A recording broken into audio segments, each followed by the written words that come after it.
Buenas noches, mi nombre es Rebeca Araujo y quiero compartirles una exposición de la asignatura Economía. Allí les voy a hablar sobre lo que son los factores condicionantes de la demanda y de la oferta. En primer lugar, recordemos que la demanda es toda esa cantidad de bienes o de servicios que las personas requieren y que están dispuestas a adquirir por un precio determinado. Tenemos que la demanda tiene algunos factores bastante condicionantes. El primero de ellos sería el precio del bien en cuestión. Esto tiene que ver porque las personas, cuando ven que hay un precio muy alto, están dispuestas a pagar o adquirir mucho menos, pero cuando ven que hay un precio bastante bajo o económico, están dispuestas a adquirir mucho más. El segundo sería el precio de los bienes relacionados. Aquí podemos distinguir dos tipos de bienes. Estos serían los complementarios o los sustitutivos. Los complementarios son aquellos que dependen uno del otro, es decir, si tú compras algún tipo de bien, necesitas a su vez implícitamente comprar otro para que pueda completar su función. Un ejemplo de esto sería cuando compramos una bombilla. ¿Cuál sería su bien complementario? Una lámpara. O si adquirimos un vehículo, su bien complementario sería la gasolina, entre otros ejemplos. Entonces, en este caso, supongamos que sube el precio de las lámparas.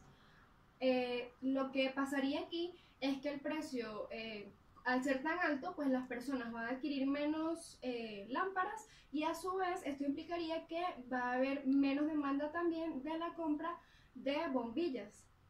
Tenemos también los bienes sustitutivos. Estos, por el contrario, son excluyentes entre sí, es decir, no hace falta comprar uno y el otro, sino que ellos por aparte realizan su función de manera completa. Entonces, en este caso tenemos algo muy común, es cuando vamos al supermercado y vemos una mantequilla o una margarina. Entonces allí depende mucho del precio. Si por ejemplo sube el precio de la margarina, va a bajar la demanda de esa margarina y a su vez va a subir lo que es la demanda de la mantequilla. Lo tercero sería la renta disponible. Aquí podemos distinguir tres tipos de bienes. Estarían los bienes normales, estarían los bienes de lujo y también los inferiores. Los bienes inferiores son aquellas veces cuando compramos cosas muy sencillas, como cosas que no sean de marca, o cuando dejemos de utilizar, por ejemplo, el transporte público porque tenemos mayor renta, mayor dinero y podemos pagarnos un Uber, un taxi o comprarnos un vehículo propio. Lo segundo serían los bienes normales, donde la mayoría de los bienes que nosotros tenemos como personas son normales. Estos van aumentando a medida que aumenta nuestra renta disponible. Y los últimos serían los bienes de lujo, que estos serían, por ejemplo, cuando adquirimos joyas, cuando adquirimos, no sé, un barco o una casa en la playa, entre otras cosas. Lo cuarto serían las preferencias del consumidor, puesto que va a depender mucho de nuestros gustos e incluso de la moda que existe en el momento, lo que nosotros vayamos a demandar o a comprar. En cuanto a la oferta, recordemos que la oferta es esa cantidad de bienes o servicios que los productores o las empresas están dispuestas a entregar en el mercado a un precio determinado.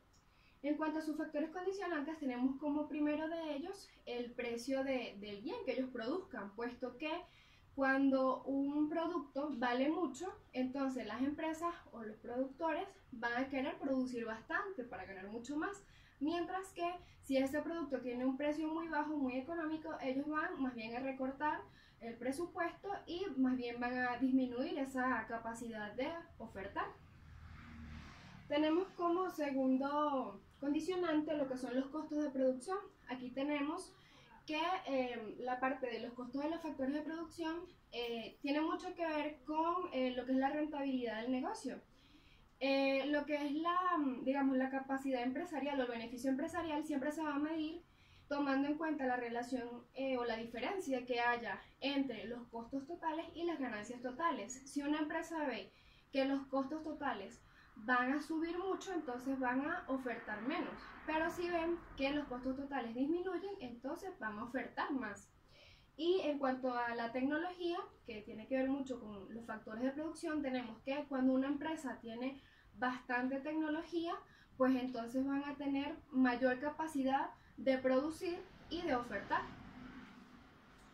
Y lo tercero serían los objetivos empresariales. En este caso, pues tenemos que tomar en cuenta que va a depender mucho de cuáles sean las expectativas empresariales cómo es que una persona va a actuar en el mercado. Es decir, no es lo mismo que alguien se empiece a introducir en el mercado con unas expectativas empresariales reducidas a que tenga unos objetivos empresariales bastante amplios. Entonces, se dice que si tú tienes unos objetivos empresariales muy altos, vas a ofertar mucho más. Muchas gracias.